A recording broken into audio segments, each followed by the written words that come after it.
Ladies, or I guess lady or gentleman, The listener, yes. the listener, welcome to the Big Fun Podcast, episode 3 Of season of 1. season 1. Yep, This season 1. is, Gotta remember that. Nadav Shaiba reporting to you not live from cold and wet Ohio. Ooh, man. I'm here in California. The weather is quite nice. It was actually cold for the past few days, relatively, for California, but it's all good now. Yeah, relatively cold for California. Nice. Yeah. I've got Okay, these so, I've got these light polarizers on my desk. They're really cool why do you have light polarizers on this? for physics. Oh, but if do you you- need to buy your own? No. The teacher gave us all polarizers. If I'm just telling the listener, if you ever have a chance to play around with polarizers, they're a lot of fun. They're pretty. They fun. are Yeah. pretty cool. Yeah. I don't think anyone is yet to make a polarizer glasses. I know there are polarized sunglasses, obviously, but polarizers like glasses, which those would be pretty trippy, pretty cool. So what, like normal glasses, but like if you flip a button, they would become just pure black? Sure. Well, I thought you were talking about like polarizer, like the plastic polarizer Yeah. thing. Yeah. So just put those instead of a lens. Oh, but then you can't really see through them very well.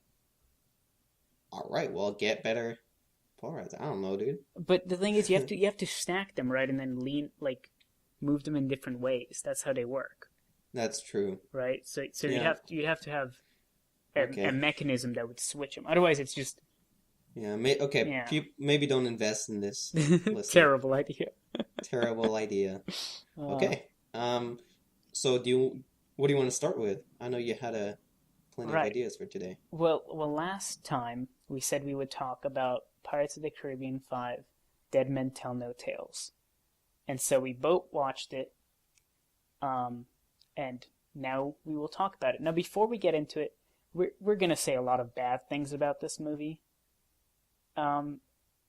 Yeah, just guaranteed. But I did want to say that, I did have some fun while I was watching it.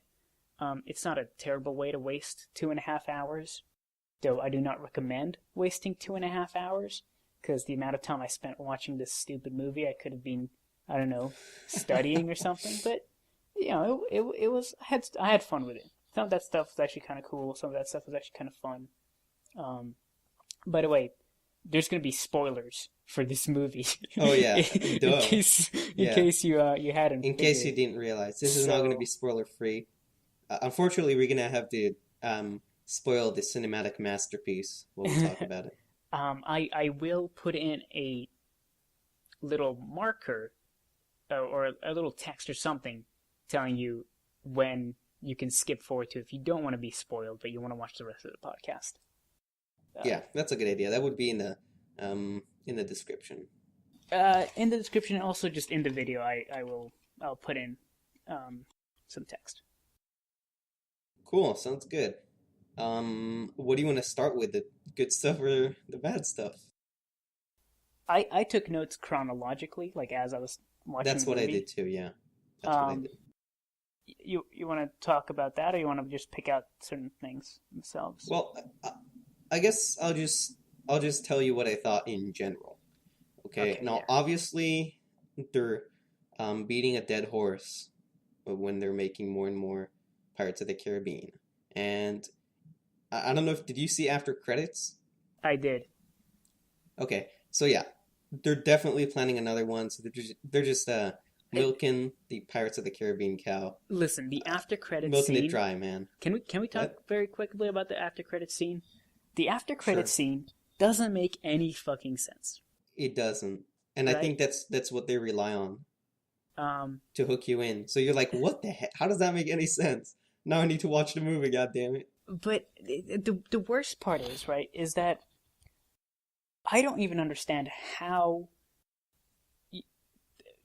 Will Turner was freed from the Dutchman, right? Because all the curses were broken, dude. But What- the Flying Dutchman what isn't I a think- curse; it's a job, right? Right. the whole point but is he's that- cursed to like not be able to walk on land and something like that. So he's still the captain of the Dutchman, and he still like Yeah, takes the that's what I think souls to so. the un Well, to the. okay. So when you become the captain of the Flying Dutchman, you have to remain the captain, and you can't walk on land. I think you can like every 11 years or some shit like that. So I think it just broke that curse, and now he can walk on land and be with his Disney princess. I don't know if it counts as a curse though. Like I But I think what doesn't make sense for me is to become the captain of the Dutchman, you need to remove your heart. So after the curse is broken, he should be dead. well, when the curse broke on the undead pirates, which is another thing I want to talk about, um, they just regrew all their parts, Yeah. but they were still like at the bottom of the ocean.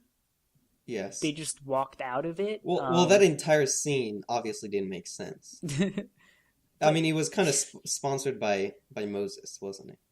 Poseidon. But yes, real Moses Well, up in here. I wrote that yes. too. Yeah. Um, I'm just gonna say before we start like ruining this movie. I'm just gonna say, unlike other Pirates of the Caribbeans that I've watched or from what I remember, this one actually had some stuff that were genuinely funny. Yeah, like there For me at was. least, like the whole like horologist jokes, like that was funny, dude. I thought that was funny. Let's see. I got some notes here, so I'm just gonna go There from were that. a lot of dick jokes in this movie. Yes, Um, I mean I thought it was kind of funny, yeah, and one specific scene which I really liked was the one where Jack Sparrow is being executed by the guillotine, and like yes, the yes. centripetal force that is I ingenious. How do you come up with I that? knew you would like that. I wrote that down. Circular motion guillotine. Like I knew. it's bullshit, but that's what Yeah. Pirates of the Caribbean is about. That was by I, far my favorite scene. That was amazing. there was some good physics in that. Like I did like that Yeah, part too. I never would have thought of that. That was really amazing. Another thing I did like, which I thought was pretty cool, just zombie sharks. That's pretty cool. I also wrote that down. The zombie sharks are actually pretty fucking cool They're and pretty original. badass. And you know what? I think one thing that you also wrote down is we call this keel hauling. Yeah, I did write that down too. The second he said keel hauling, I was prepared to write down if they got it wrong, but they didn't get it wrong. They didn't. Yeah. Yeah, So you know what? This movie does have a lot of, well, not a lot, but actually a sizable amount that's genuinely funny or interesting or really creative. So, not actually that bad at all. Maybe they did you. I don't know if they switched a screenwriter or anything, but I don't know. It was quite nice. A little bit, some parts, but I don't know. For me, what was annoying is, and many films do this, um, is the kind of progressive agenda it had. Now, don't get me wrong, I'm 100% for women's equality, blah blah blah, all that stuff, but they just kind of injected it in a way that was extremely artificial. You know, they made it such a highlight that they had a quote unquote woman of science, and she was like smarter than everybody else. It didn't feel natural. I've got It a felt lot of like things to say about this lady, Karina. yeah, it felt like instead of trying to normalize woman in science, they made it something that's special and distinct, which is fucking retarded. It's like, who cares? She's a woman of Well, science. I don't care. She could so be a white man. okay, so Just make her a two good my character. two biggest things against her. Well, maybe not two biggest, but two of my things against. I know it's a quite big faux pas. Is that how you pronounce it? I have no idea what you're talking about. FAUX space PAX. What? I It's don't a know what French that thing. is. Anyway, okay. It's her clothes throughout the entire movie is a Yep. dress. Uh, Yes. I would like to address that. Haha, see what I did That there? was not funny. Okay, I'm sorry. Um, No. like what? Why was she wearing a dress the whole time? Well, I think Pirates of the Caribbean is kind of guilty in that. But In that when because Elizabeth Swann, I quote in Jack movies, Sparrow. no, but in movies 2 and 3, Elizabeth Swann dressed like a proper pirate, That's and true. there were That's true. female pirates in movie 3. And I will quote Jack Sparrow. They think I'm washed up, but I haven't taken a shower in years. Like, how do these people still look so attractive? What's going on? Another thing, how fucking old is Jack Sparrow? Yeah, I don't know. Because okay, the math doesn't add up. We'll go to the math later, but Karina he looks younger, if anything. He looks younger, but okay, so in the Black Pearl, right? Gibbs says that he met Jack after Jack lost the pearl to Barbossa. Yeah. Okay, and in this movie, Jack shows that he knows the woman that Barbossa fell in love with, which means that had to take place before Barbossa mutinied, right? Yeah. And that, all events, happened 9 years after Henry saw his dad, which was already happened several years after, because Henry was already, like, big enough to row a boat, right? So Jack Sparrow has to be, like, in his 40s or 50s. You know, I'll just let you know, the whole, like, adjacent and parallel plot lines of, like, Captain Barbossa being, like, the father of, the woman of science, and, like, the kid who like, in the beginning of the movie, he's like, Dad, I want to be with you. And his dad is like, you can't. I'm not a good actor. And it's like, dude, it's so forced. It's so artificial. Why was Orlando Bloom was doing such a terrible job acting? Yeah.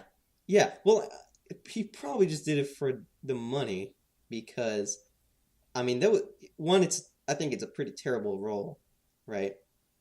And two, I mean, it just doesn't make any sense. I don't know why movies these days try to always plug in a love interest or some tragic backstory about, like, a father reuniting with his son or daughter, something like that. It's just so unnecessary. This is Pirates of the Caribbean, people.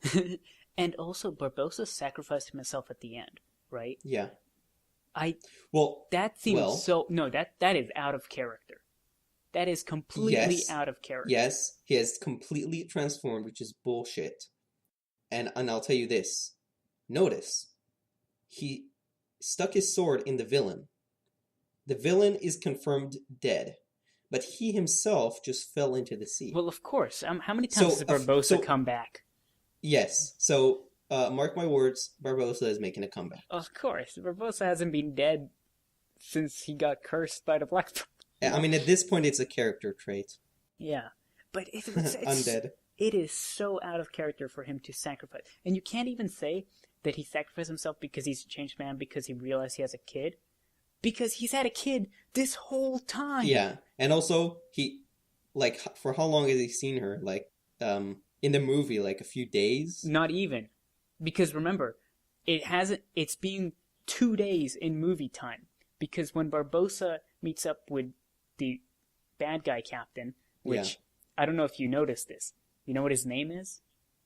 The bad guy captain? Yeah. Salazar? Yeah, it's Salazar Slytherin? Oh, yes. No. We're not. Wait. Before we start the Harry Potter talk, not yet. No, we will talk about Harry Potter later in the episode. But I do want to talk about Salazar. Yes, he was. Wait. Okay. Okay, go ahead. No, well, I was just saying that when Barbossa first met up with Salazar, he promised him Jack Sparrow by sunrise. Yes. Right. So it's 2 days in movie time. Yeah. Well, just a thing on that. I did like how Barbossa turns out to be like an astronomer boy and like more connected to science than other people would assume, because you could see throughout the movie he has a pretty developed lingo, definitely more than other pirates, and he knows how to like marry people. I think that's a thing, and I don't know. It seemed right. I think Barbossa is honestly one of the biggest badasses in Pirates of the Caribbean, the whole franchise. I love Barbossa. Yeah, that's his character. Yeah. Well, just he's not just an unscrupulous pirate. I feel like he's more sophisticated, cunning, um, and kind of just more trickery oriented than you would expect from just such a pirate looking man. I mean, he has his leg is missing for Christ's sake. Well, there is a reason why he took over the Black Pearl and made a fleet of like 18 ships, I think. But his daughter, Karina, is such a bad scientist. I just Yes, want to say, and like, a bad scientist and a worse character.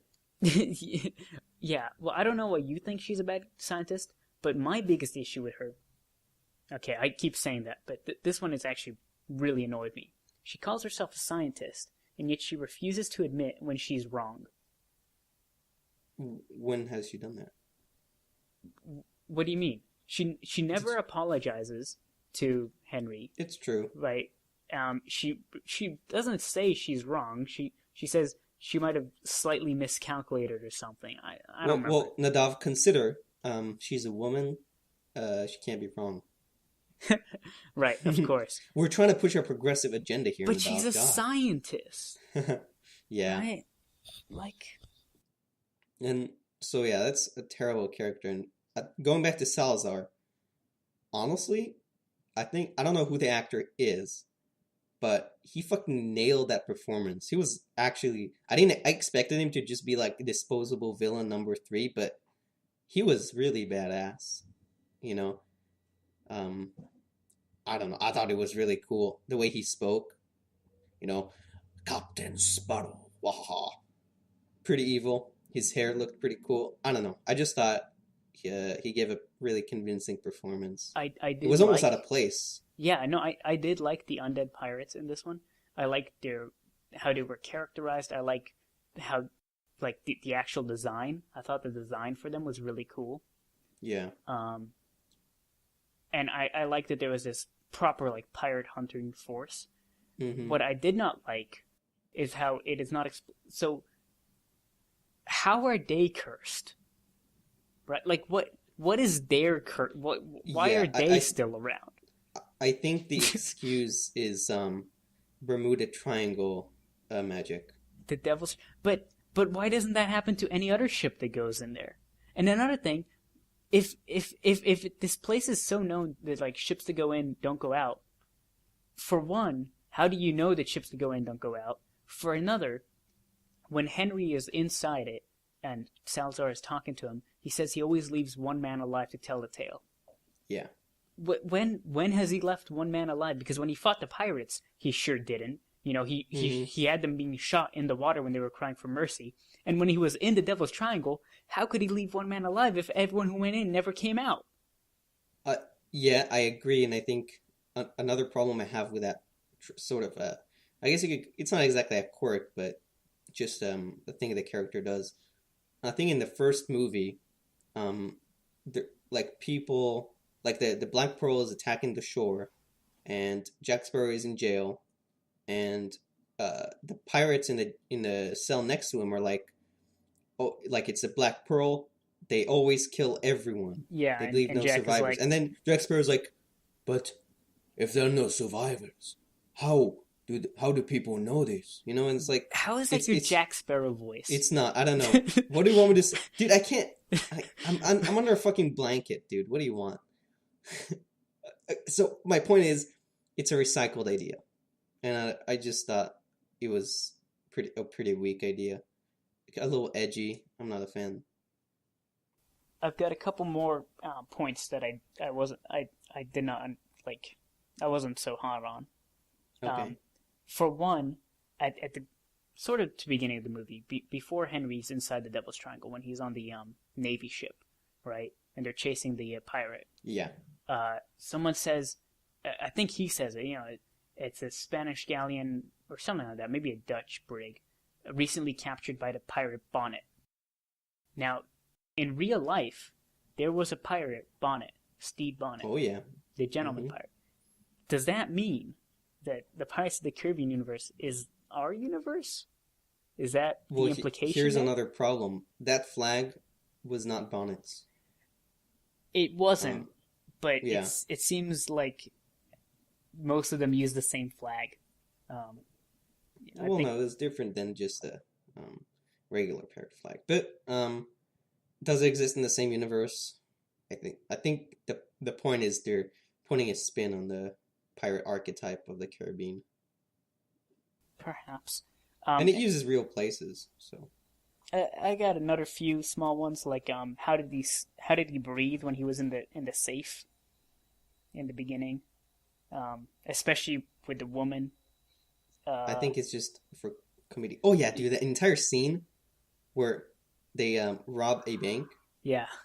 They take yeah. I thought it was funny. Obviously, okay, so you would expect a physics nerd like me to be like, that's bullshit, but I think it was a pretty fun scene.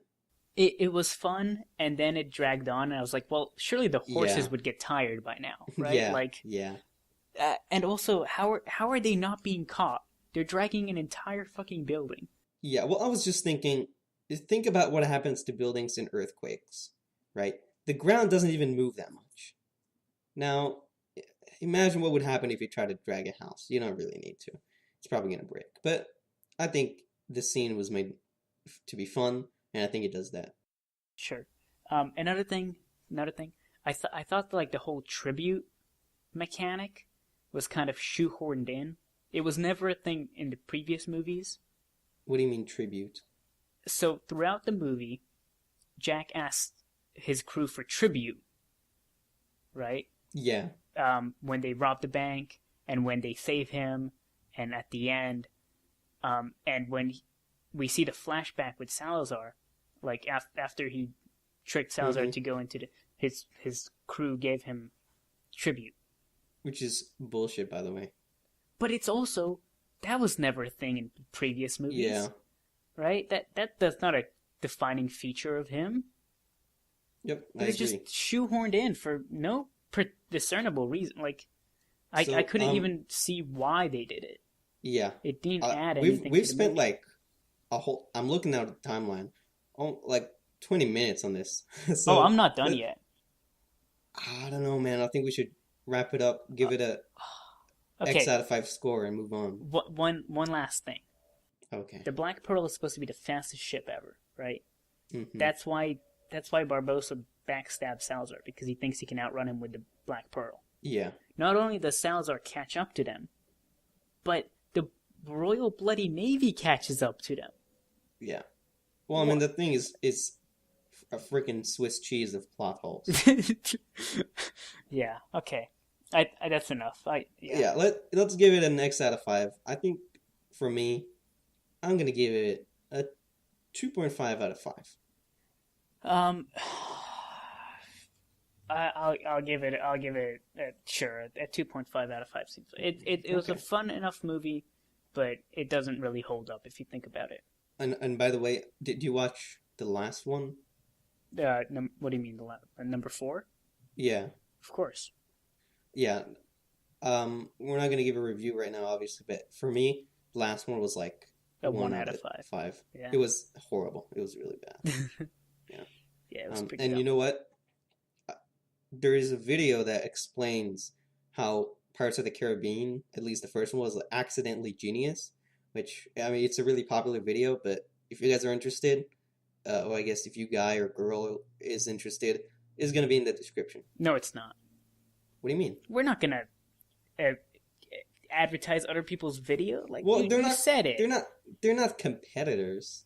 Yeah, everyone is a competitor. They're not in the same market. No, we're not putting a link. You can find it easy. It is constantly Okay, in my fine. recommended. We're not gonna put it in the Okay. description. But you can find it. You can find it It easily. is Just Google. so easy to find. Okay, I fine. find it without meaning to find it. Did you watch it? No.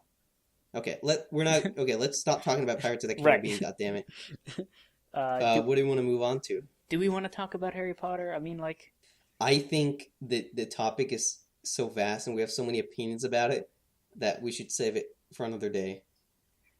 wow, still have like more than half an hour left. We got to talk about something. That's true. But didn't you? Okay, so this is called a philosophical podcast. Yes, Don't you want to talk about popular philosophy? I do. Okay. And I think, what is more popular than the idea of free will. Oh. Right? So the obvious question is, do we have free will? And the follow-up question would be, if so, what does it look like? Or if not, like, why not?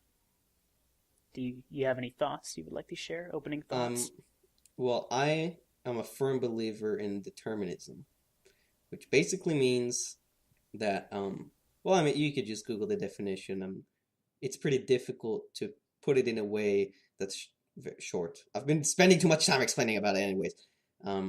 So yeah, that. Okay, Determinism, I don't think we have free will at all. Determinism is everything is ultimately determined by an external cause. Sure. Right. And a part of that is knowing all the variables, would be able to calculate any reaction that human beings have. That's the idea, at least. So you would say there is no free will. Exactly. And why? Why do you believe that?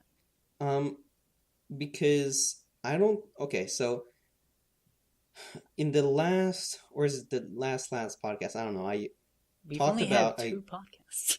Dude, I don't even know. I talked about a guy who attributes like quantum physics to objective subjectivity, which is just truly randomness that is in the nature of consciousness, and attributes consciousness and defines consciousness as a innate attribute of things in the universe, like mass.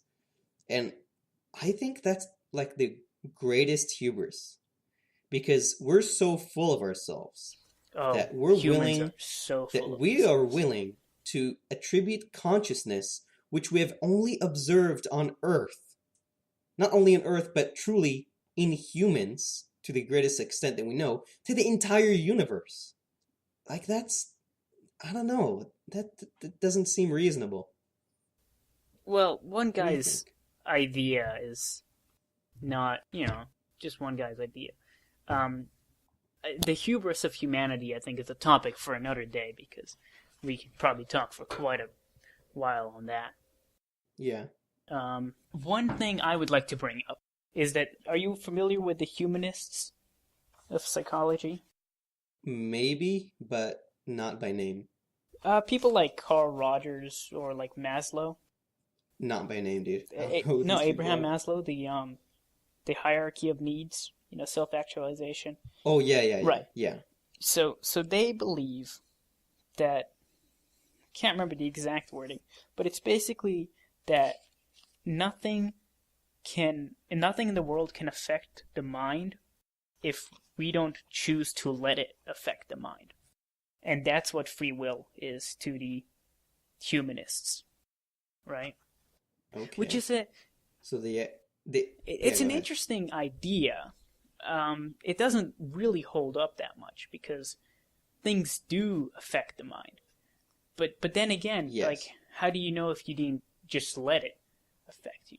Because, well, yeah, but I think it also kind of shoots the barn and then shifts the target, or something like that, and then draws the target. It's just like, that's not what people think consciousness is usually, or free choice. Like they're just redefining it and then saying, "Oh, look, it's obvious." And by the way, I don't think they're right. I think we're constantly bombarded by an external influence. I think it's obvious. But they're not arguing that there isn't an external influence. They're arguing that if you don't let the external influence you, it won't. Right. And I'm saying that's not possible. You have no control over that. And that's where that's where we disagree. That's where they're freaking retarded, and I'm right. Of course. I yeah. It's difficult to say, right? Because I don't think everything you do, I believe, is some form of it's an internal process, right? It's a reaction to the environment. Yeah. But do you believe that the reaction is 100% caused by traceable, in theory, traceable external influences? Well, what does external mean? Because some of it is not external; it's within the body, right? I don't believe in something metaphysical. Well, what I'm saying is, do you believe that we're able to make choices that are not influenced by um our own bodies? Sorry, by stuff that's outside our own bodies. Yes, I think yes, because there's that is too broad. I think there are some choices that just have nothing to do with the environment. And so yes. I don't not every So, choice. I'm not saying every choice is possible. yeah. Because So you do believe in free will. I'm not even sure because the thing is the way I define it for myself is not the way people define it in in general. Because How do you define it? I don't believe that like consciousness is a strange idea, right? Because there's something pretty metaphysical about it. And I'm a Yeah. well, materialist is not the word, but I believe in physical things, that you can measure, Yes. that you can detect, that you can predict. Mm-hmm. So like you're a subscriber to Yeah. rationalism. Wait, I don't think Okay. rationalism is. I don't think that means what you think it means. I don't know, but just going off what you said, You know what I um, mean. I know there was an experiment. Researchers, so worms are pretty simple creatures compared to other ones, Mm. and researchers mapped every single neuron um, in a worm's body, and then they plugged that into a computer simulation, right? So it was 100% accurate simulation of a worm, and in a public event, they pressed the go button, and nothing happened.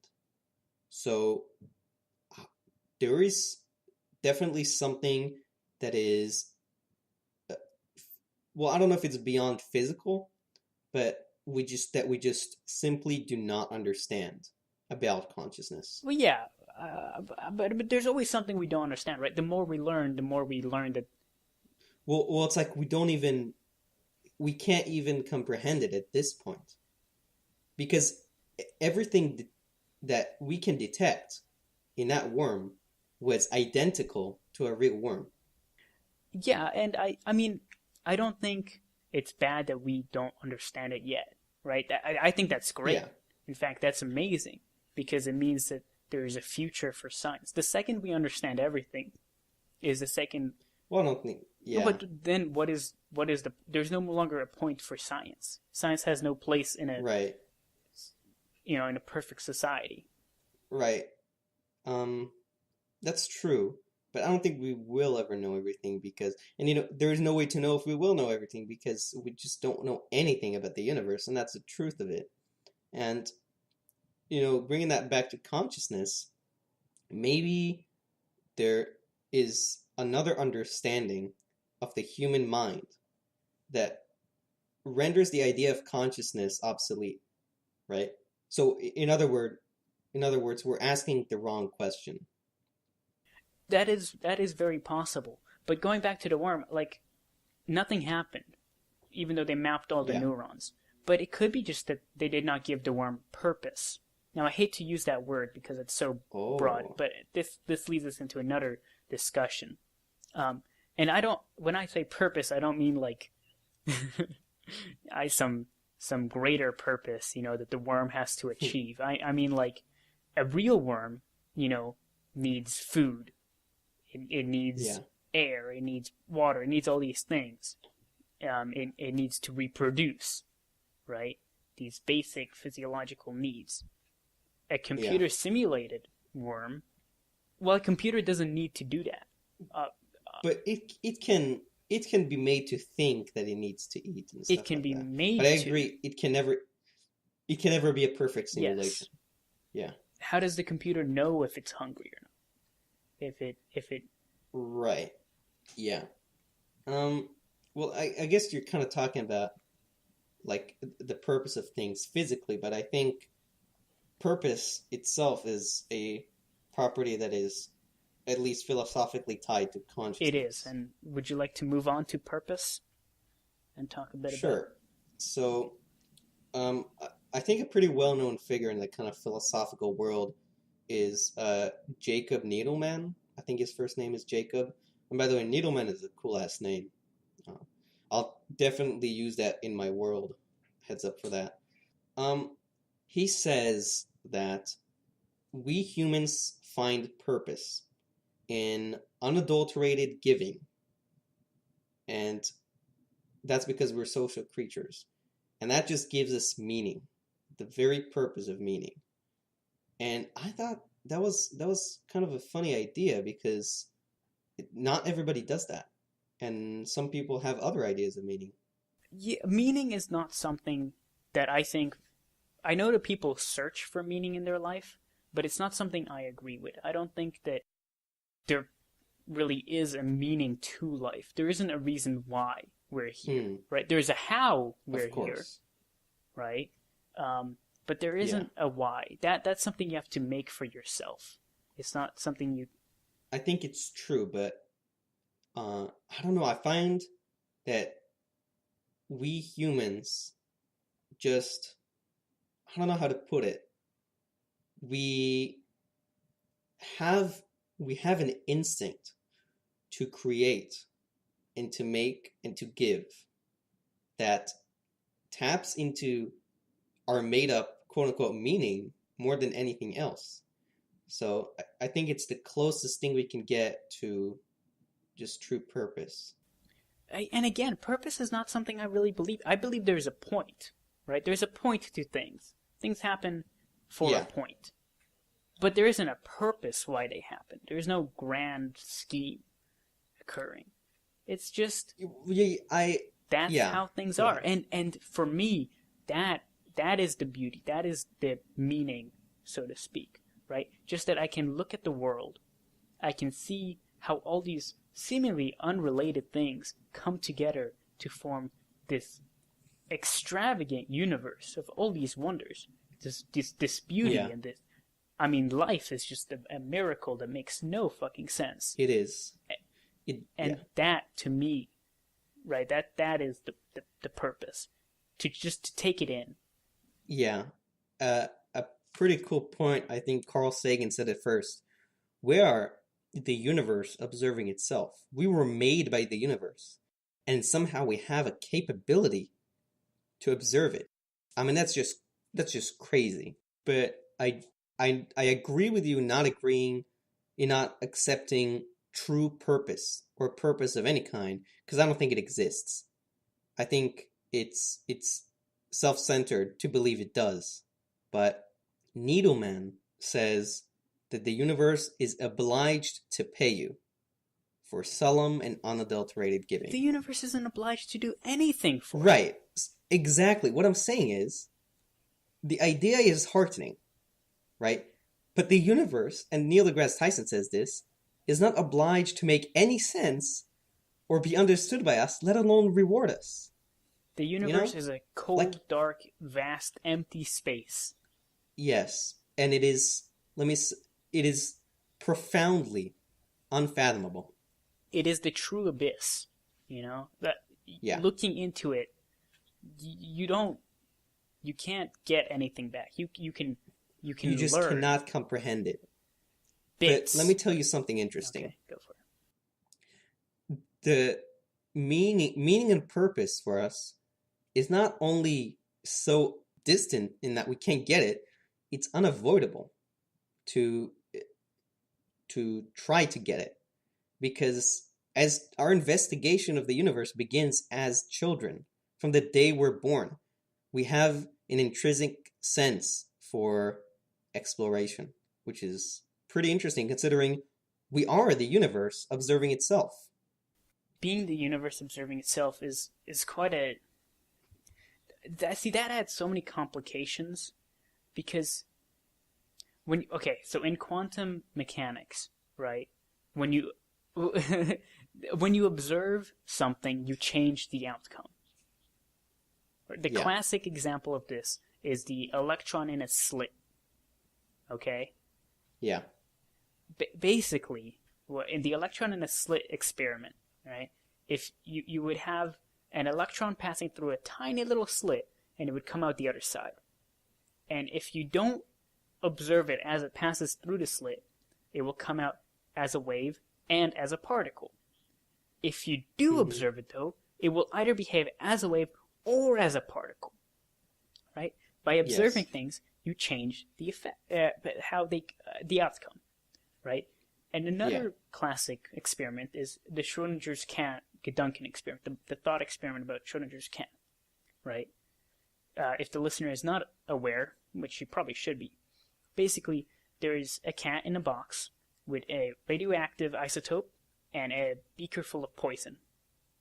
And the idea is that when the half-life of the isotope passes, either a particle of radiation will be emitted or it won't be. And if it is, the particle will hit the glass beaker and break it, and the poison will be released, and the cat will die. Now, before looking into the box, the cat is both dead and alive. It's in a superimposed state of being both. Yeah.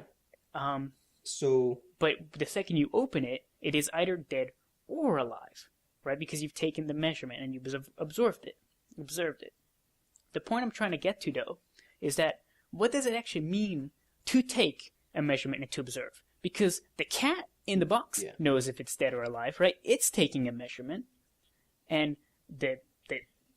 you can't really say the beaker knows if it's broken up, but the beaker is either the molecules in the beaker are either connected or they're not, and that's an observation. So if we're the universe observing itself, right? Then how does all this stuff happen? Because the universe is constantly observing itself. Yeah. Well, let me just tell you this. Obviously, I don't know as much as a quantum physicist would know about this stuff, right? I'm a freaking first-year college student. But I don't think that... I don't know if we observing it actually changes the result. Now, bear with me, okay?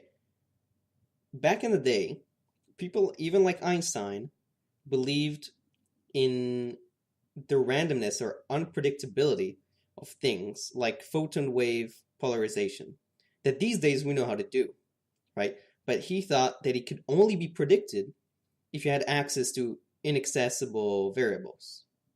So that would be, for example, the cat itself. It knows if it's dead or not. Or if you were inside, you would know if it's dead or not, but you're not. But, time and time again, this quote-unquote hidden variable theory is proven wrong when science discovers more. So I don't know if what we're observing is what we think it is. But I can give you an example of where observing it clearly changes the outcome. Right? If we go back to the electron in a slit experiment, right? There's the follow-up is the electron in two slits. Okay? Yeah. And basically, if you do not observe the electron beam as it, then you will get an interference pattern, right? Yeah. Of light. Uh-huh. An interference pattern is just where there is... I've done this stuff. I'm saying for the listener. But that's fair. If you try to observe which of the slits the electron passes through, you can only see it pass through one, because the way we observe these things is by hitting light off of it. Yeah. Right? I get what you're saying. So it has to pass through one of the slits, and then you don't get an interference pattern. And the second you stop observing it, you get an interference pattern again. Here's the thing. First of all, as you said a few minutes ago, it is very interesting that we are the universe observing itself, and we have seemingly this effect on the behavior of these particles. It's like, why, by just observing it, you change it? How does that make any sense? We're just looking at it.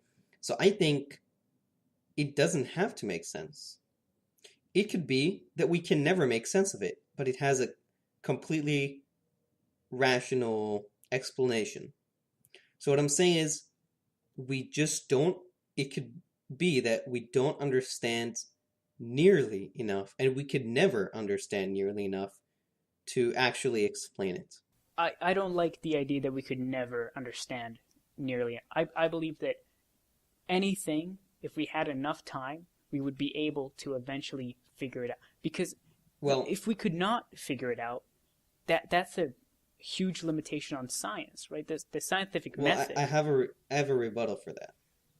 Okay. So, in the future, so galaxies right now are getting further and further away from one another. I know this idea. Yeah. I'm just going to say it for the listener, okay? So, they're getting further away from one another. So, let's say you're a future. Let's say you're a scientist in a future where the galaxies are so far from one another that you can't observe them. So if you're in one galaxy, you can't observe any other galaxy. If you're that scientist, you would never know about the existence of quote-unquote dark matter. Because the only reason we know dark matter exists is because we view the way galaxies move and we see there's something missing because they're not moving in the way we predict them to move. So we're like, okay, there's something influencing them. Let's call that dark matter or dark energy. And I do see where you're coming from with that, right? But but we still have the knowledge of it now, right? And in the future, if we keep our current technology, we wouldn't have been able to see the stars. Right. But what I'm saying but is, in the future, if we develop methods, we could develop methods of finding those galaxies again. You don't know. You don't. But with enough time, given enough time, it is possible, right? You don't know if it's possible. Right. What I'm saying is, what if we are in an equivalent situation where something happened or something changed, and we can't make sense of these things anymore because we literally do not have access. Again, I disagree because, okay, we can still make predictions, right? That can be valid even without knowing. We can make a model that works for exactly, right? Einstein, it's like going back to him back in his day, he created a model of the expanding universe with some constant, right? That would expand the universe.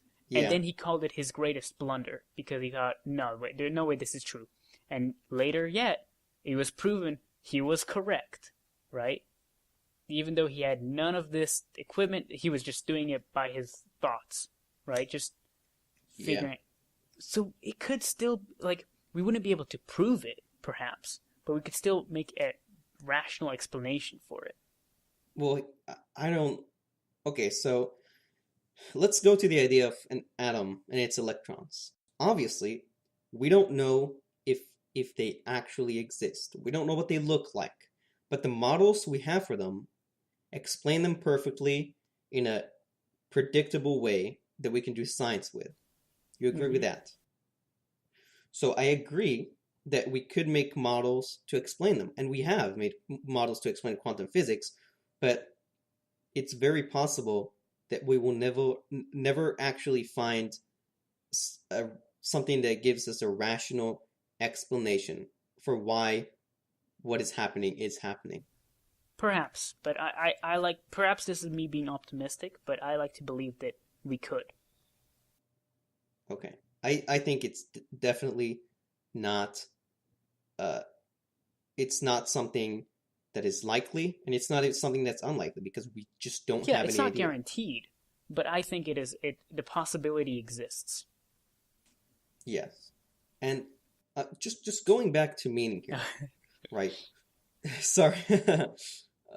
So Needleman says the universe is obliged to pay you. Obviously, we think that's bullshit because the universe is not obliged to do shit, right? Much less for you. Well, I mean, that is the ultimate hubris. Yeah. Yeah, we're just humans on a freaking rock that's floating through space, right? I mean, we're just so insignificant. But it's even named after dirt. Just consider. Let's say you agree that we are the universe.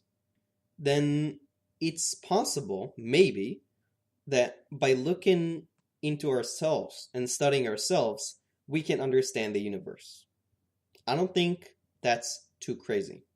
And because of that, I think that maybe the universe isn't literally obliged to pay you, right?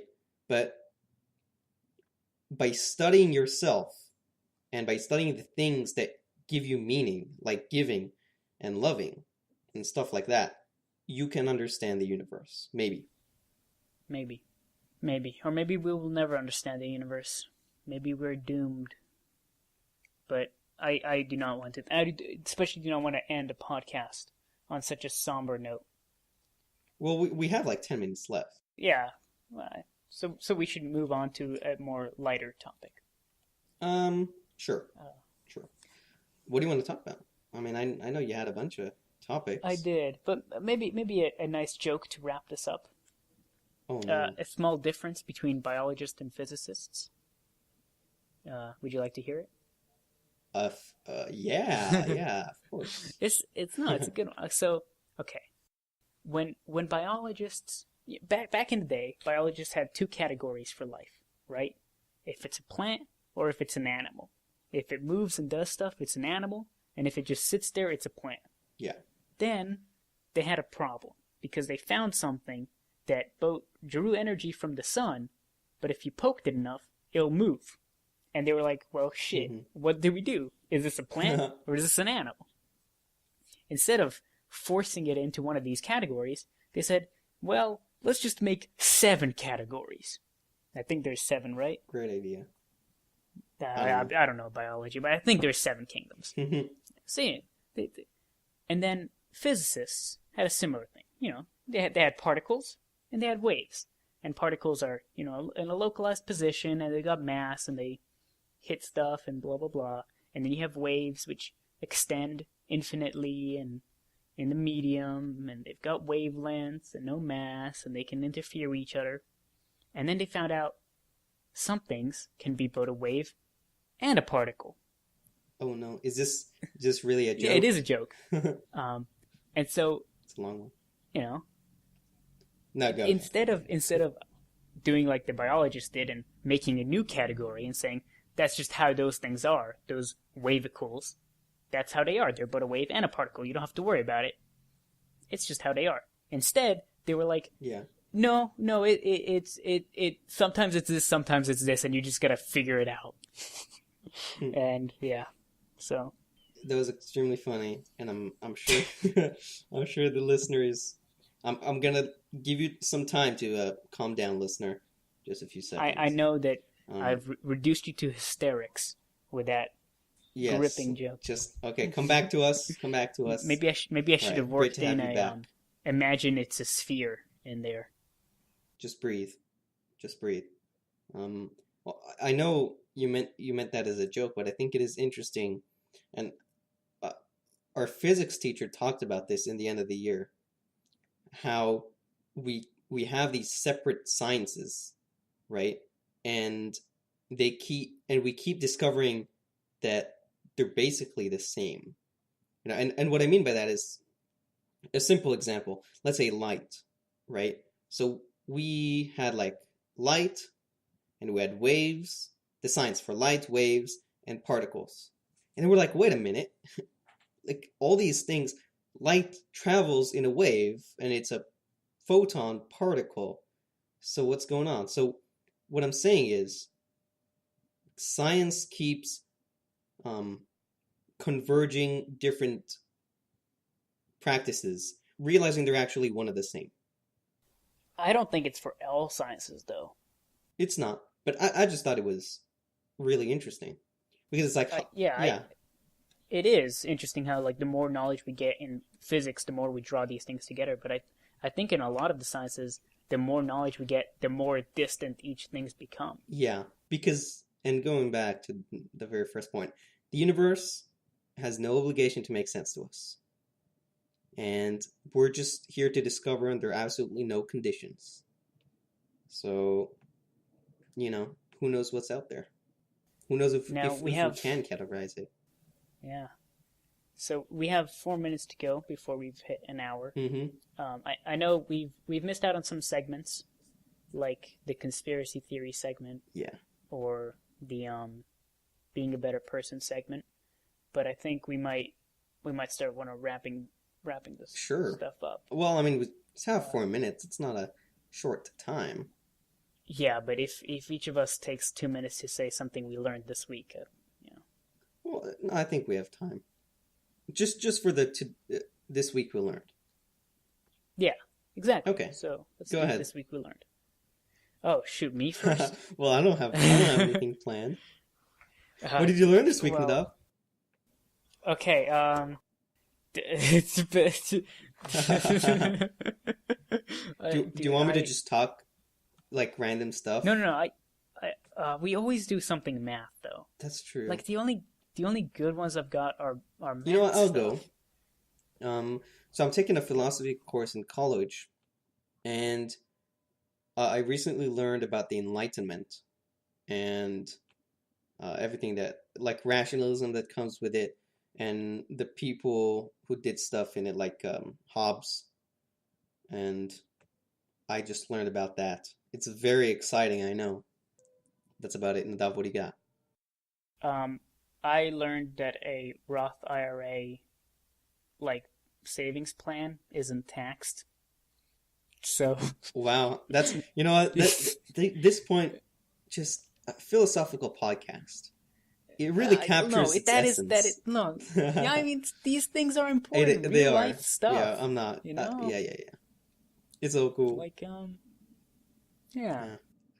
So we got like 2 more minutes left, and there was a mark countdown. So probably like Okay. Well, one thing maybe as a sort of foreshadowing for next episode, something I want to talk about are fun, having fun and types of fun. Ooh. Are you familiar with the 3 types of fun? Are you asking me? I'm not. Yes. No. Okay, well, if you look up the 3 types of fun, they go type 1 is fun to do and fun to remember. So it's fun the entire time, right? Type 2 fun is it's not fun to do, but it's fun to remember. Mm-hmm. And finally, type 3 fun is not fun at all. Okay. But I thought that these were not very good types of fun. I redid them. Oh. My types of fun. Type 1 is always fun. Well, do you want to Right. start talking about this now, though? This is just foreshadowing for Okay. next episode. So you can think about it, the listener can think about it, and maybe come up with their own types of fun. So type 1 and 2 are the same, basically. Type 1 is it's fun to do and it's fun to remember. It's always fun. It's always great. Type 2 is it's only fun after you do it. It's not a lot of fun when you're doing it. But after looking back, you're like, oh, that was actually a pretty good time. But my type 3 fun is different to the common one, is that it's only fun while you're doing it. But looking back, you're like, well, I probably shouldn't have done that. Mm-hmm. You know, just after is like, Okay. it's no longer Man, fun. I have to wrap this up. I got people at the door. Okay. Ladies and gentlemen, or gentlemen, thank you so much for listening to this podcast. If you want to see more, oh, that's the doorbell. If you want to see more, be sure to subscribe, like. I can't tell you how much that helps us. And share it with a friend. I know that helps us a lot. Anything you want to say, closing thoughts on that? Just be good, be fun. Yeah, stay wild. We'll see you on the next podcast. We will. See you later. Bye. Tschüss.